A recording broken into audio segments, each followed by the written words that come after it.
मुझे बताइए, मॉडल्स अपनी फिटनेस का राज क्यों छुपाती हैं? बिल्कुल नहीं छुपाती। और आपकी फिटनेस का राज क्या है?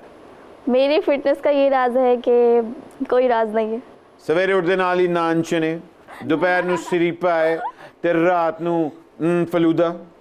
एग्जैक्टली मुझे ये लगता है कि ज़्यादातर जो मॉडल्स हैं मुझे नहीं लगता वो ज़्यादा डाइटिंग करते हैं। अच्छा।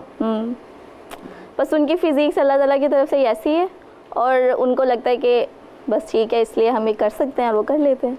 बात अकीदा की बहुत अच्छी है, ठीक है, क्योंकि ये होता है गॉड गिफ्ट जी। जिस तरह हमारे मुल्क के अल्लाह पाक उनको जन्नतुल फिरदौस में जगह दे, हमारी मैडम नूर जहाँ, उन्होंने भी फरमाया था, बल्कि वो क्या अचार भी खा लेती थी, यानी कि वो खट्टी चीज़ें खा के, लेकिन उनका सुर में उतना ही आवाज़ था, नियते शौक भर ना जाए कहीं, तू भी दिल से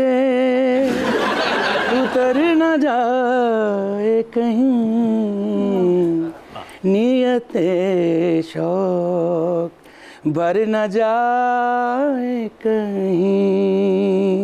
वाह जी वाह।